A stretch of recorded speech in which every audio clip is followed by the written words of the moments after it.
नमस्कार, आप देख रहे हैं लोकोत्तर न्यूज। मैं हूं आपके साथ हर्षिता। आइए करते हैं खबरों से शुरुआत। पाकिस्तान को मुफ्त में वैक्सीन देने के पूर्व मुख्यमंत्री दिग्विजय सिंह द्वारा किए गए ट्वीट के बाद सियासत तेज हो गई है। मध्य प्रदेश के गृह मंत्री नरोत्तम मिश्रा ने दिग्विजय सिंह पर हमला करते हुए कहा कि दिग्विजय सिंह मुंह में गांधी रहते हैं। उन्होंने कहा कि दिग्विजय इस तरह के बयान जानबूझकर देते हैं। मोदी ने वैक्सीन बनाकर भारत को विश्व गुरु की ओर बढ़ाया है। नरोत्तम मिश्रा ने कहा कि हमारा मकसद सबका साथ सबका विकास है। उन्होंने कहा कि ये वैक्सीन पाकिस्तान को ही नहीं बल्कि 65 देशों को भेजी जा रही है। नरोत्तम मिश्रा ने दिग्विजय सिंह पर तुष्टीकरण की राजनीति कर मुसलमानों में भ्रम फैलाने का आरोप लगाया।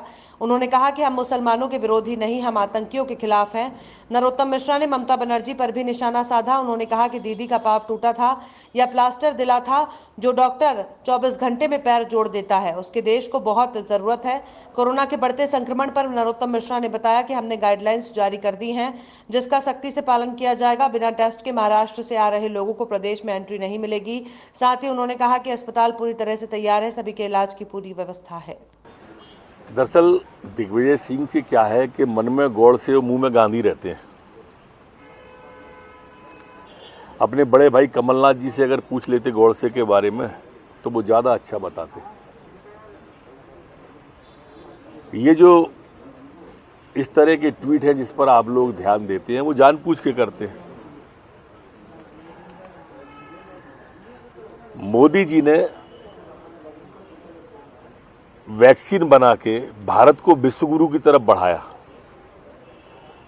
ये वैक्सीन अकेले पाकिस्तान को नहीं दे रहे, 65 देशों को वैक्सीन जा रही है। सबका साथ सबका विकास। दिग्विजय सिंह जी तुष्टीकरण की राजनीति करके इस तरह की बातें करके मुसलमानों में भ्रम पैदा करना चाहते हैं।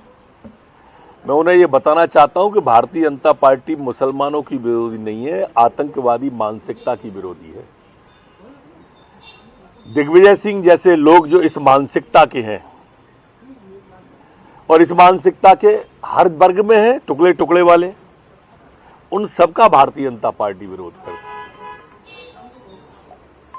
आज वैश्विक छवि लेके मोदी जी बढ़ रहे हैं, यही पीड़ा है, यही प्रसव वेदना उनकी है। सर, आपने वैक्सीन की बात कही, इंटरनेशनल स्तर पर वैक्सीन डिप्लोमेसी को लेकर विवियन रिचर्ड ने भी वहां पर वैक्सीन गई तो तारीफ की।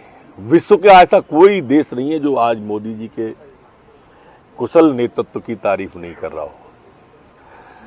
अब दिक्कत तो एक्चुअल में इन्हीं लोगों को हो रही है जो कांग्रेस को रसातल में ले जा रहे हैं।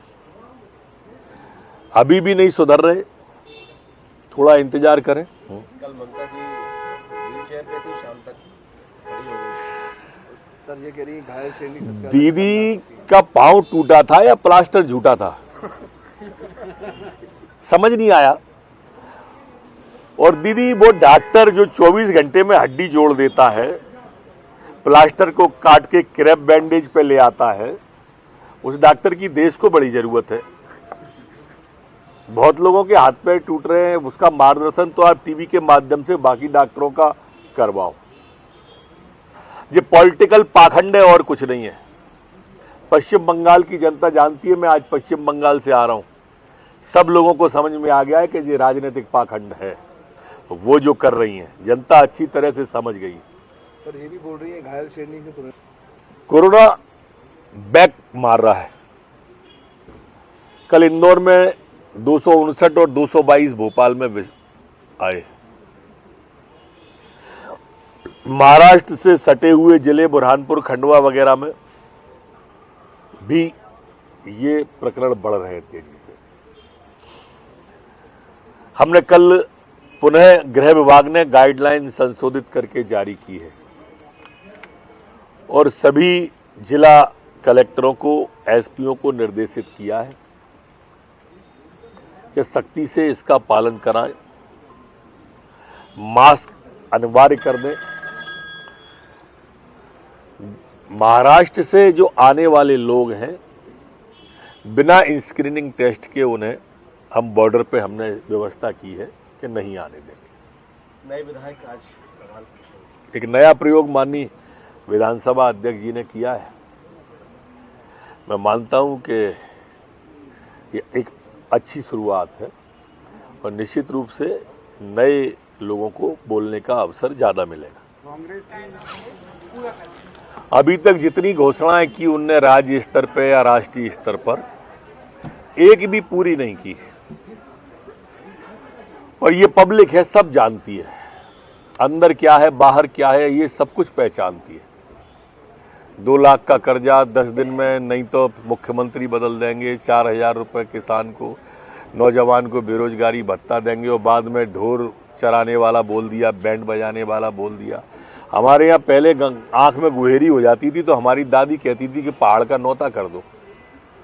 रात में हम पहाड़ का नौता कर देते थे, सवेरे उठते थे तो कहते थे जीप चढ़ा दो पहाड़ को। ऐसे ही काम कांग्रेस करती है, रात में पहाड़ का नौता करती है, सुबह जीप चढ़ाती है, किसान को भी जीप चढ़ाई, नौजवान को भी जीप। केंद्रीय बजट में बैंकों के निजीकरण के प्रस्ताव के विरोध में United Forum of Bank unions के आह्वान पर 15 और 16 मार्च को सभी बैंकों के कर्मचारी और अधिकारी हड़ताल पर हैं। सोमवार को बैंकों को बंद रखा गया, जिसके चलते कामकाज पूरी तरह से ठप रहा। United Forum of Bank Unions Madhya Pradesh के कोऑर्डिनेटर बीके शर्मा ने बताया कि बैंकों के प्रस्तावित निजीकरण के विरोध में देश भर के 10 लाख बैंक कर्मचारी और अधिकारी इस राष्ट्रव्यापी बैंक हड़ताल में शामिल हुए हैं।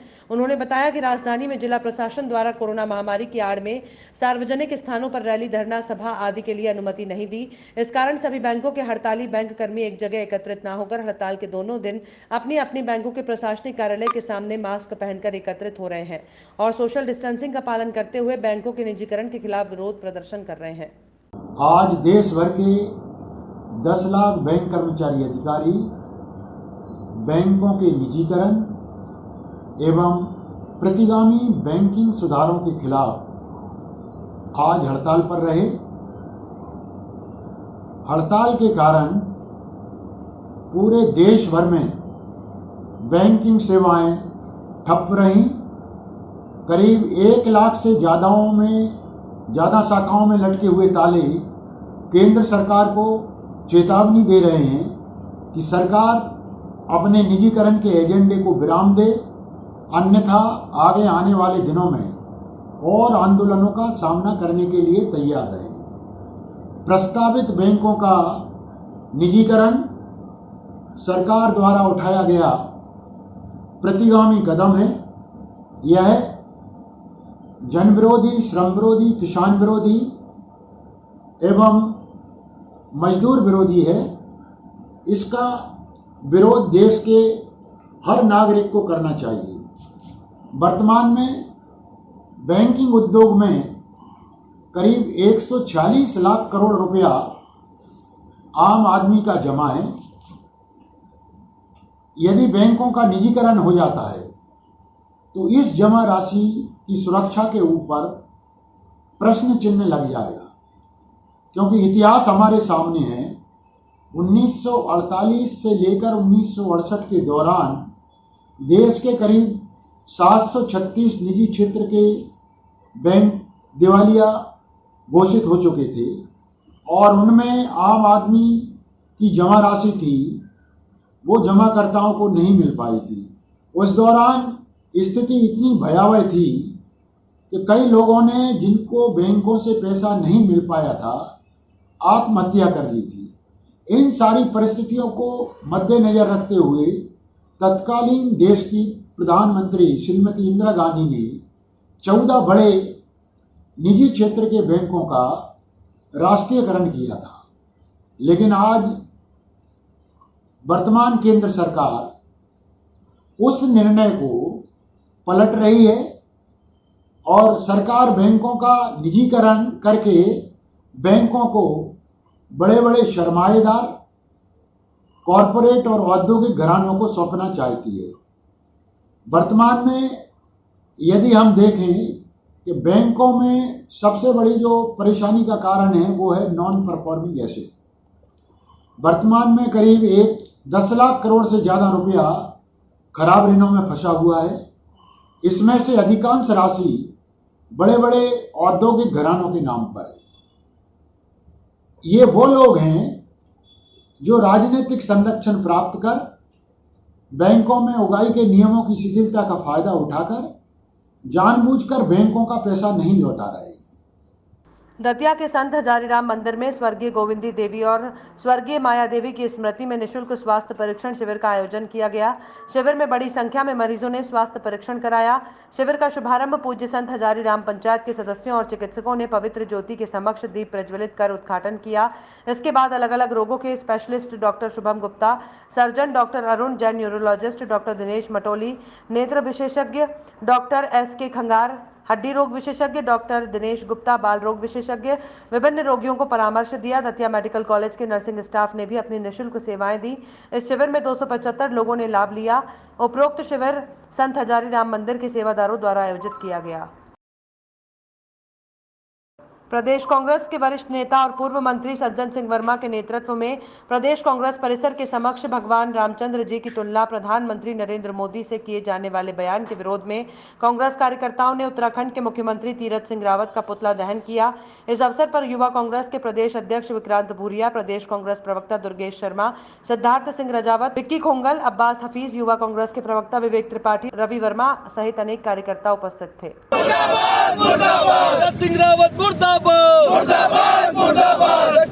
शर्म करो।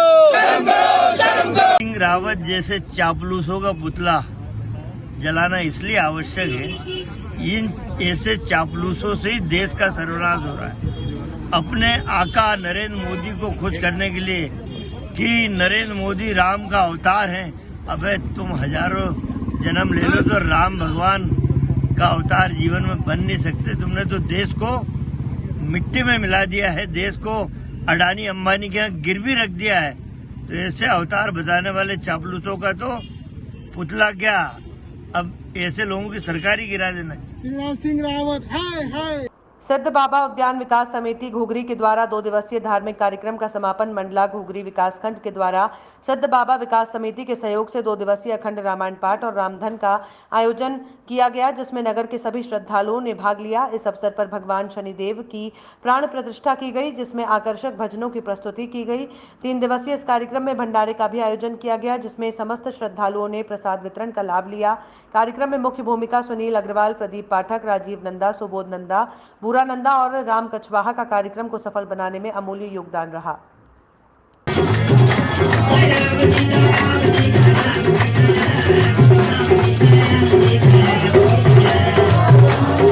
विधानसभा में कांग्रेस विधायकों ने हंगामा करते हुए बीच विधानसभा से बहिर्गमन किया। कांग्रेस पूर्व मंत्री सज्जन सिंह वर्मा ने बताया कि कृषि मंत्री कमल पटेल की कांग्रेस के जवाब न देने के कारण बहिर्गमन किया है। उन्होंने कहा कि कमल पटेल पूरे समय मुख्यमंत्री की महिमा सुनाते रहे, किसान कर्ज माफी पर एक शब्द नहीं कहा। सज्जन सिंह वर्मा ने कहा कि कांग्रेस के सवालों का जवाब नहीं था कमल पटेल के पास। इसके बाद मध्य प्रदेश विधानसभा बजट सत्र के दौरान 5 विधायक सहित विधानसभा सुरक्षा में लगी पुलिसकर्मियों और विधानसभा कर्मचारियों के संक्रमित होने से कल 16 मार्च को विधानसभा अनिश्चित काल के लिए स्थगित है। मुख्यमंत्री और नेता प्रतिपक्ष के भोपाल में नहीं होने से आज निर्णय को टाला गया। सर्वदलीय बैठक कल हो सकती है। सेवड़ा विधायक घनश्याम सिंह दतिया जिले के ग्राम सिरसा और भरगुआ रामपुरा में चल रही श्रीमद् भागवत कथा में शामिल हुए। उन्होंने श्रीमद् भागवत कथा महाग्रंथ को नमन कर कथावाचक पंडित श्री श्याम सुंदर पाराशर को माला पहनाकर सम्मान कर आशीर्वाद प्राप्त किया। इस अवसर पर विधायक घनश्याम सिंह ने विचार व्यक्त कर कहा कि सत्ता तभी लोक कल्याणकारी हो सकती है जब वो धर्म सत्ता के समक्ष नतमस्तक होकर मार्गदर्शन प्राप्त करे। धर्म पर चले बिना कोई सफल नहीं हो सकता। मैं ईश्वर से संपूर्ण क्षेत्र की खुशहाली समृद्धि की प्रार्थना करता हूं। सभी भाईचारे से रहें, विकास करें, आगे बढ़ें। कार्यक्रम में प्रमुख रूप से सिंचाई अध्यक्ष जगत सिंह धाकड़, हरविलास धाकड़, पप्पू सेठ, सरपंच भगवापुरा रामेश्वर धाकड़, संजीव कुमार, पूर्व मंडी डायरेक्टर ऊधम सिंह बाबा नागिल, वरिष्ठ नेता राजेंद्र नोनेरिया, पूर्व ब्लॉक अध्यक्ष KP यादव, नवनीत महंत, कमल किशोर शर्मा, धर्मेंद्र परमार, जितेंद्र चौहान, कल्लू राजा खंजापुरा, नौमी सिंह यादव, गिरिराज सिंह, अवधेश प्रताप सिंह, हरेंद्र सिंह, शैलू यादव, नीलू ठाकुर आदि समस्त भक्तजन मौजूद रहे। विराजमान विद्वान पंडित श्री पाराशर जी महाराज